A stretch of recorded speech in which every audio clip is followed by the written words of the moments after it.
Good afternoon. Thank you for the invite to come and speak about gearing up the supply chain. Because after all, what we are looking to do is to build a series of lagoons across the UK and indeed internationally. 6 lagoons, let me recap, about 8 to 10% of UK's energy for 120 years and more. But fundamentally, what we're looking to do is to build a new industry to enable us to deliver our ambition, certainly in terms of Swansea Bay, to spend 50% of the capex in Wales, 65% in the UK. So if Swansea Bay is going to come in at about 1.3 billion, then we want to spend 50% minimum of that within Wales. And then as we move on to other lagoons, which are much, much bigger in scale, then we want to enable Wales and the UK to deliver that 50 and 65% content. I'll come on to some of the jobs and some of the elements which will help us build that supply chain further on in a very, very brief presentation. But fundamentally, we're looking to build that new industry or centre that industry within the Swansea Bay city region. So what is Swansea Bay Tidal Lagoon? Well, it's that. It's a 9.5 kilometre wall with 16 turbines, 8 sluice gates generating well-installed capacity at least 320 megawatts, which is about 10-11% of Wales's domestic use. And first for us, as I said earlier, in a series of lagoons that we're looking to build across the UK and internationally. So where are we in that programme? In terms of the supply chain, then for some time we've had the main tier ones in place, and I've just come off the phone to them earlier. So in terms of the power generation, I don't know if you can see this, that's about a £300 million contract. Joint venture between GE and Andritz Hydro, and many of you who would have attended some events that we held here and in the Liberty Stadium back in the summer of last year would have met them.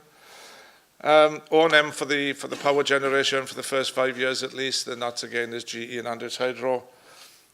Turbines and sluice structures, big concrete packages. I think there's about 30,000 cube of concrete sitting on the seabed, which will house the turbines and the sluice gates in that contract. About 320 million has gone to Langerock.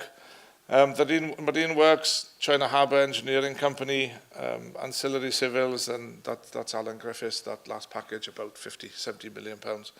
But all the preferred bidders are in place. The reference to the buildings of the offshore and the onshore buildings, and we'll be progressing with those very, very soon. So as a company, we're very, very much ready to go.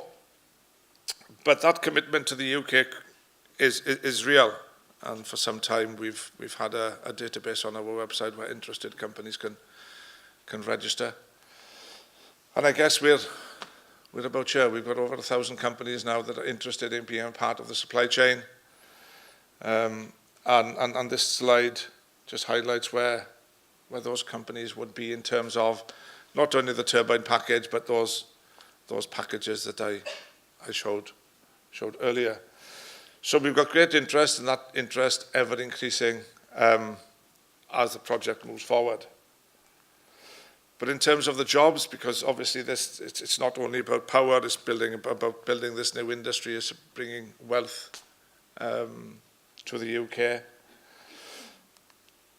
But in terms of what GE and Andritz have promised, and I've used this package because of where we are today, then this is what their chief execs promised us probably a year ago.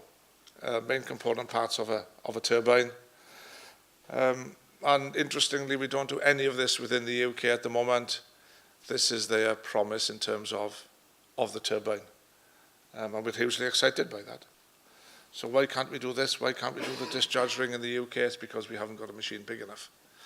So we need to buy one.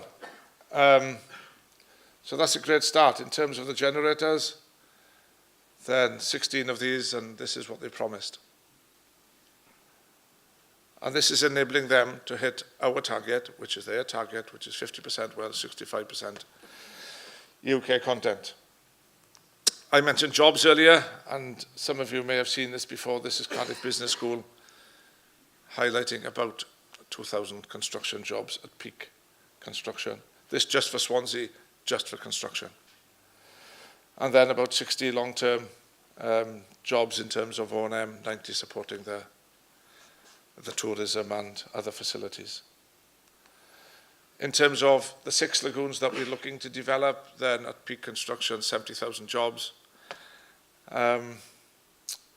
So it truly is transformational to Wales and the UK, and this only looking at construction. And just to follow on from that, then this is work recently that we've done with Welsh Government, CITB, and SEMTA. This is now giving us the labour forecast requirement for Swansea Bay Tidal Lagoon.